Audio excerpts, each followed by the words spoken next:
I have spent 6 years finishing other people's unfinished business. That is the actual job description, though nobody at the auction house would ever write it that way. Officially, I am an assistant cataloger. Unofficially, I am the woman who reads the letter the dead man never sent, who finishes the crossword left folded in the estate box, who eats the second half of a sandwich some bidder abandoned on a windowsill, because throwing it out felt like one more small thing left undone in a building full of things left undone. It is not a virtue.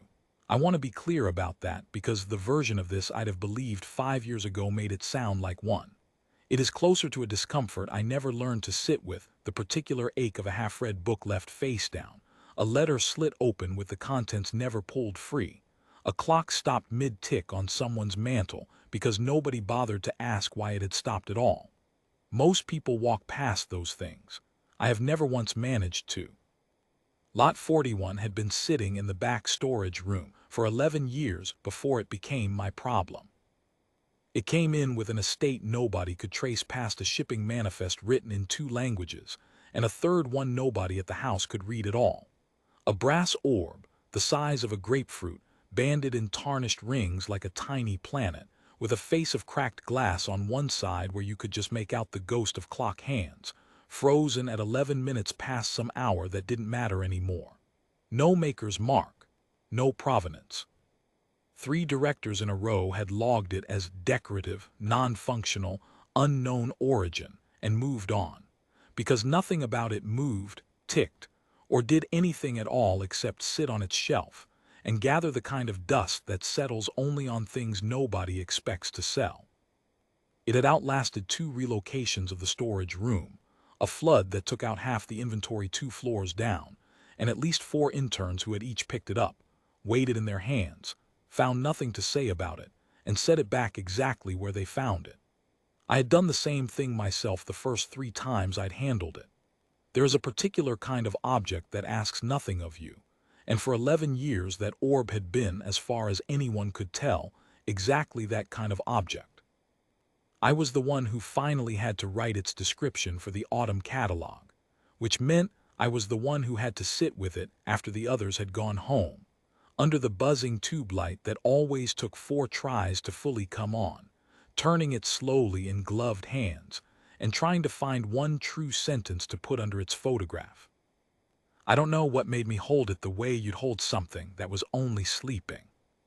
The glass face was cold, and then it wasn't. I felt it before I understood I was feeling it, a warmth working up through the brass casing into my palms, faint as a held breath, the kind of warmth a thing gives off only after it has decided something.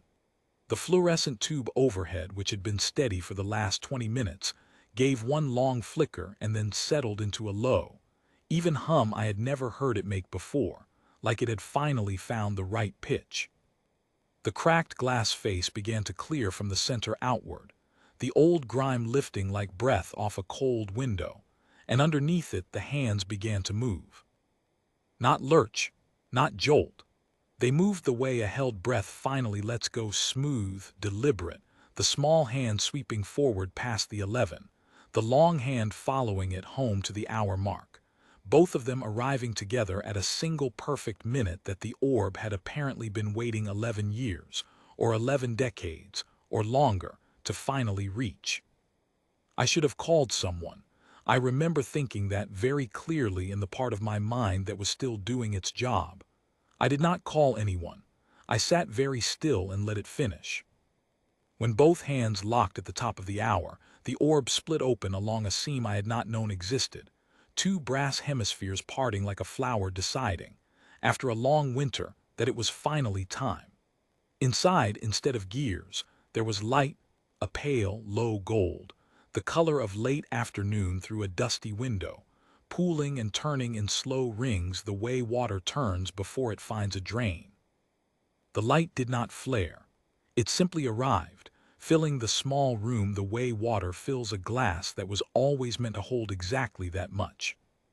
A voice came out of it, not loud, not grand, the kind of voice you'd use to finish a sentence someone else had started years ago and then forgotten about. "You stayed for the whole hour," it said, No one else ever has. I found my own voice somewhere underneath my pulse. It's just a clock. It is a record, it said, of a moment that was interrupted before it could finish. 11 years ago it was wounded and stopped and left. Everyone who has held it since has held it for less than a minute. You have held it for 43. I looked down at my hands, at the warm brass, and understood with a strange, settling calm that I had, in fact, been standing there with it for most of an hour. The catalog page open and unwritten on the desk beside me, my tea gone cold without my noticing it go cold. I didn't think anything would happen, I said. I just didn't want to put it back on the shelf half finished. That, said the light, is the only qualification that has ever mattered. The gold deepened, the rings inside it slowing, gathering toward the center the way light gathers just before a sunrise breaks the line of a hill. I felt it settle into something that was not heat and was not quite recognition, but sat very close to both. I was not built to find a king, it said. I was not built to find a bloodline or a soldier or a name written down somewhere waiting to be read aloud. I was built to find the one who would not walk away from an hour left unfinished. 6 years you have done this with smaller things, a letter, a meal, a forgotten errand. I have watched you do it through every hand that has passed me on a shelf, because I have been awake, in my way, the whole time, simply waiting to see who would stay long enough to notice I was waiting. I didn't notice, I said honestly. I just don't like leaving things half done. That is the noticing, it said. You have simply never called it by its name. The light pulled inward, gathering at the center of the open shell into something small and steady, like an ember deciding to become a coal instead of going out. And then, in that low, warm voice that did not need to be louder than the room, it gave me the line it had apparently been holding, complete and unspoken, since the year it stopped. Steward of the hour that did not pass. I did not feel chosen the way I'd always imagined choosing felt, in the stories where light fell and a sword answered and a crowd went silent. I felt, instead, like a sentence I had been writing my whole life without knowing it had finally been given its last word. The warmth did not flare into anything bright or violent. It simply settled, the way a hand settles on a shoulder when there is nothing left to say. The hands of the clock face did not move again after that. They stayed locked at the top of the hour, the seam in the brass closing slow and silent until it was only a fine hairline you would need to know to look for. The room went back to its ordinary fluorescent hum. I wrote the catalog description that night anyway. I wrote it the only true way I knew how. Brass orb, origin unconfirmed, mechanism intact, not for sale. Nobody at the house ever asked why I withdrew lot 41 before the autumn auction. I didn't have a sentence that would have made sense to anyone who hadn't stood there, and felt an unfinished hour finally let go in their own 2 hands. There were questions, of course, a withdrawal that late always draws a few, but I gave the kind of vague administrative answer that ends most conversations in that building, and within a week, nobody remembered to ask again. I keep it now on the shelf above my desk, no longer ticking, no longer needing to. Some nights very late, when the building has gone quiet and there is nothing left of the day but the small unfinished pieces of it, an email half-drafted, a call I should have returned, a kettle I forgot to switch off 2 floors away, I swear I can still feel that same low warmth rise into my palms when I pick it up.